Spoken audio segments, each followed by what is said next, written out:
phone. We managed to. Our best scenario was selling 100,000 units in 1 week. We sold 100,000 units in 24 hours, so that was Wow.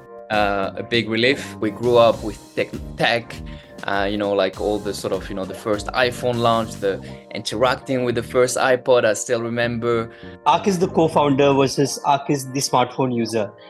Is there a conflict that keeps happening? Product team has developed this very kind of creative muscle that's, I think it's very unique in kind of trying to crack that next user interface.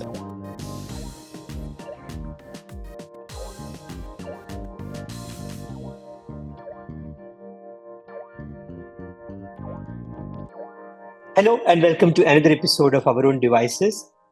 This time we have a very interesting person to speak about a very interesting brand. And it's literally the new kid on the block, though it's been here for a couple of years at least. We're going to talk about the brand Nothing.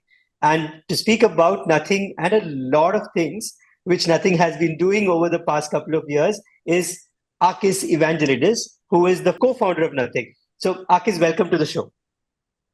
Hey, super excited to be here and talking about tech, my favorite topic. So, Akis, it's a very exciting new brand that you guys have brought out there, and it's come at a time where everybody was thinking, what new can you do in this space, right? And even I am guilty of having written pieces saying, innovation is literally dead in the smartphone space, and into that you bring in Nothing, which reimagines the phone, which reimagines the smartphone, started reimagining the smartphone, then accessories. Everything is coming with a new twist, and that is not just in design. Even in the UI UX, you have a different take on how things can be done. So my first question is, how do you reimagine a phone, something that has been literally done to death? Yeah, I guess the way you felt is the way we felt. When we started Nothing, everything started, from that very genuine feeling from an end user standpoint. We felt that was, I think now things have changed a bit with kind of the AI coming up, and it will be changing a lot of things, and there's a lot of new players starting new stuff. So I think the sort of current landscape has slightly changed, but like 4 years ago when we started, we were on the same page as you were writing that article, and yeah, at the time we didn't really know how we were going to do things, but the whole intent was, can we make tech fun again? It started from a very simple kind of almost childish feeling of ours, like we grew up with tech, like all the sort of, the first iPhone launch, the interacting with the first iPod. I still remember, that feeling. Tech was exciting, and that was the whole point of what initiated the start of Nothing in a way. And I think what has happened across the last 4 years, we've come to develop a product philosophy and an associated user experience that's really unique to Nothing. That basically blends hardware innovation and associated to a very unique software experience. And for me, that's what I've been the most exciting about, because we've kind of been refining and crafting and refining that user experience and really building something truly unique that we have to offer as a brand. So we know a brand that's kind of will jump on trends like, oh, foldable, here is our foldable, this is happening, oh, here is amazing specs for a very low price, and so on. No. We are about bringing a very unique user experience, which is true to us. And I think with Phone 1, Phone 2, we really kind of build our product capabilities to, bring that to life in a way, both on a hardware and software level. I think Phone 2 was, I think it was, awarded the most improved smartphone by MKBHD, which kind of meant a lot for us, because it took a lot of effort to, be able to deliver a product at that level from a user experience standpoint. And all of a sudden we had like a very unique recipe. And this year was all about, scaling that. Can we bring that kind of Nothing recipe that results in this very unique user experience onto other price segments. So the first bet was with phone 2A, and each price segment brings its own restriction and parameters, right? Because of course you have a cost associated to it. So are we able to do something fun? Are we able to bring this kind of design innovation and kind of, having still the same similar software experience than our flagship line? So we did that with the phone 2A. We had to kind of play with polycarbonate for the first time. So we had this kind of really kick-ass kind of back cover that kind of goes on the side, further exploring our transparency, so bringing that design innovation. And then same thing when we look at like CMF on 1, same principle. Can we bring hardware design innovation into a price segment that has seen more of the same across the last 5-10 years? I think products that I launched like 5 years ago, and taking similar products that have been recently launched, the user experience feels more or less the same. So for us, it was a key challenge, and again, a lot of restrictions comes into that price bracket, of course. But same principle started with CMF. We started with engineering, see what we could surface. We brought the kind of the screws. We really like this kind of industrial feel to it. Then when we think about design, it's always about, can we add function to it? Form should follow function. We're firm believers of that. It's not just kind of looking cool, or, we always look for an element of functionality. So this is quite rapidly, we gravitated around this kind of, swappable back cover, and also bringing a sense of nostalgia. I had the Nokia 3310 at the time. I remember going to the street markets, like getting all the different covers and so on. So I think that kind of nostalgia as well, bringing those memories back to our product, it's something we're quite excited about. But then, it's quite functional because you change your whole back cover, and we're all guilty of like dropping our phones quite a few times, right? And it does, as much as all the products goes through very kind of thorough quality testing, and different kind of drop tests and whatnot, it's true that it sort of have dents. When you drop it from 2 meters, it will have a dent. So, having the ability to change that back cover and having a whole new phone 6 months, 1 year down the line, I think super cool. And also just the ability to change colors if you feel like it without having to buy a whole new phone. So we were quite excited about this. And then, the team, of course, pushes things always further. And then they thought about this kind of accessory point that can further enhance your user experience.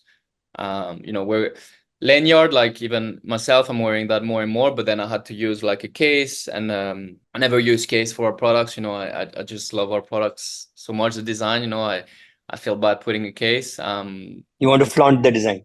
Exactly. So, like using the accessory point to put the lanyard.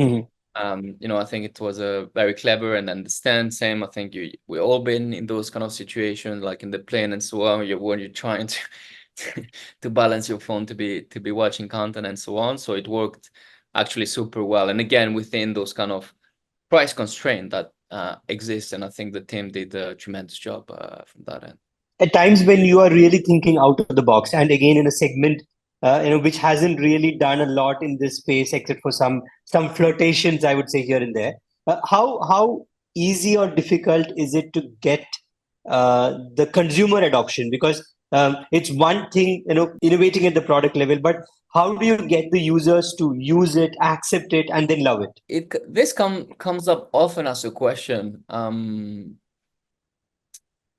but I think, we treat ourselves as users, right? Like, we make this phone. We are a founder-led brand. We are behind every single decision that goes into these products. And there are a lot of things that didn't make the cut, right? Like, when it comes to it, like we think about it, like, would I use this? As simple as that. Sometimes there are a lot of like user data led decisions that go into our product. So for instance, in this price segment, we realize the majority of people buy 128 gigabyte version and add expandable storage. So for us, we added this. So this is definitely very kind of data led decisions, but there are also decisions that we are taking being users ourselves. Ever since we started nothing, we're making products that we're proud of. As simple as it sounds, I think it's not the case for a lot of brands out there, especially in this price segment. And when you look at the product, when you experience the product, you definitely realize it's not the case. For us, every single price point, we are making products that we would be using ourselves, and this kind of sets very, I guess, strong principle from that end. So like cover, it made sense. We drop phones. It's as simple as that. Like the accessories always been there in terms of a stand. Lanyard, I'm using a third party case and lanyard to be able to use it. So those are use cases that we kind of think from a user standpoint, not from a company or brand level. So it's as simple as that. And when you are looking at products or new problems to solve, are there problems which you think you don't really have a viable solution for yet in the smartphone space? Are there things that you want to do now, but maybe technology is not there yet, and you have to wait maybe 6 more months to do it? We have to wait, or we have to experiment, explore. Carl recently posted a video, right, talking about how we look at AI, and I think his vision when it comes to it is actually spot on. There is a big race in terms of AI this and AI that, whereas as Carl mentioned, there is no doubt that the future AI hardware, the main gateway will be your smartphone. As much as shout out to everyone that has tried, and we're been loving seeing people coming with concepts and so on. There is no doubt that it's going to be the smartphone, right? But the user interface for the next kind of AI-led user experience is not going to be applet. Everything is going to be extremely dynamic, contextualized, highly personalized, where that interface should be delivering value to you. I think too often now, even with our current technology, the reality is like some of that technology is extracting value from you, right? When it Yeah. sort of keeps you in app scrolling and so on. But think about the very kind of dynamic AI-led interface where it's your preferences, your personality, everything is dictating the content that's been surfaced and fed to you versus third parties which monetize that, right? Yeah. So that has a lot of like complexity associated to it, technological kind of limitations and so on, and that I think Carl's vision is extremely strong when it comes to it. But this will take time, will take a lot of R&D from our side, kind of get it right. And this is why also Phone 3 is coming on the next year, because yeah, it does take time to innovate in that space, but we're equally extremely excited. For us, it's an exciting time because we've been developing that kind of innovative muscle. It started as simple as from like hardware innovation, and then quite rapidly software innovation and rethinking the user interface and how we interact with technology. And the product team has developed this very kind of creative muscle that's, I think it's very unique in kind of trying to crack that next user interface that will be coming with AI. I think we are in a very good spot, and we're extremely agile as well, right? Big companies, they often like the product development cycle and so on, and there are a lot of opportunity costs associated to some decisions they could make, whereas we have a lot more much bigger agility when it comes to product development, when it comes to innovation, how drastic we can be with our approach. So yeah, quite excited. The other question, Akis, which I've asked a lot of smartphone company founders and CEOs over the years, is that Akis the co-founder versus Akis the smartphone user. Is there a conflict that keeps happening because you, as somebody who's running the company, you have to balance a lot of things, right? You have to balance the cost, you have to balance the technology that is available now, you have to balance user demand. How do you do that against Akis the consumer who wants to use a product which is solving all your problems? I mean, I think it's more, hopefully we're going to be able to operate like this for many years to come. I think there are always kind of, business aspect that's come into play. And even for Yeah. us, and this, we're quite open about it, to be operating and driving innovation and surviving in this industry is probably the toughest industry. People don't realize what it takes to be in this industry. Yeah. As much as fun as it is, the entry barrier is extremely hard. This is why all the companies, all new companies have failed. The value chain is extremely extensive. You need to get, and not only super extensive, but also you need to be perfect at it. You are in an industry, you're competing with the biggest brand in the world. So the bar to be in this industry is extremely high. So for us, scale was a must. It's important to be scaling, and this is what all this here is about. So it was important, and I guess that's why we were not nervous, but like going into Fund 2A, we had a lot of expectation because is this to experience that bet we've put into nothing. Like we felt excited, but will the mass adopt this? Will they understand that value? And Fund 2A was the first test, this kind of hardware design innovation and software where people see value in this in terms of buying this versus another smartphone or a company that's been around for years. Thankfully, the answer was yes. As Phone 2A was by far a best-selling phone. We managed to. Our best scenario was selling 100,000 units in 1 week. We sold 100,000 units in 24 hours, so that was Wow. a big relief. And now it's CMF on one. Same, I personally never launched a product in that price segment. Everything was a bit unknown to me. It was more kind of looking at data and also taking the bet. Will people appreciate that user experience into this price segment? And looking all the buzz and excitement over the last 48 hours, I think the answer is definitely yes. I mean, now there is the sales happening in 2 days. So that's like, I guess, 50% done. The other 50% hopefully in the next 48 hours. But yeah, to answer your question, we're trying to remain as truthful as possible to what we've kind of promised ourselves going into nothing. Hopefully that will be always the case, and how we think about product. And I think if you think about product the right way, people will, as a user, there are a lot more users out there that hopefully will feel the same way. And so far, so good, I would say. Before we wind up, one last question. I remember last time we met, you were so excited about actually manufacturing in India. So I want to understand about your journey. How much has making in India helped? Nothing. I mean, it's helped a lot. First, we were able to produce a lot more, a lot faster. I think from Way we've been kind of chasing demand ever since we launched. So it's ensuring that we're able to make our product more widely available. And yeah, it was first time. I mean, it was a bit overdue, but first time I visited our factory in Chennai was early this year. And yeah, shout out to you guys. Honestly, I think India is such an exciting market, and I was extremely impressed by the factory. The how everything is super high tech, the cleanness of the factory.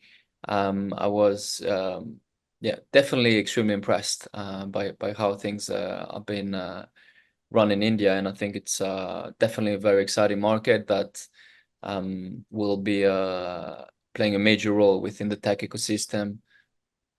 Also going to be, quite rapidly looking at not only making products for India for the India market, but also for the international markets, as the level of manufacturing is actually catching up with the best factories globally. So yeah, quite excited. I think a whole India journey is actually extremely exciting. Like even myself, when I come here, the level of excitement and enthusiasm there is, first of all, around the brand, but also tech as a whole. Like users here, people, the mainstream people are extremely tech savvy. They're not the stuff. And being making tech, those people are the ones that will know how to appreciate the decisions that you're making to your product, right? And I think there are not many markets like this that will understand why you made certain decisions, or that will appreciate, for instance, a software experience, not having bloatware, not having trackware, and so on. Whereas, in in markets where people are less tech savvy and so on, then eventually don't care or don't even understand or appreciate that experience. But for us, from a kind of tech enthusiast standpoint, it's something very important, and that's what I find a lot here, that people appreciate the main things that we appreciate about tech.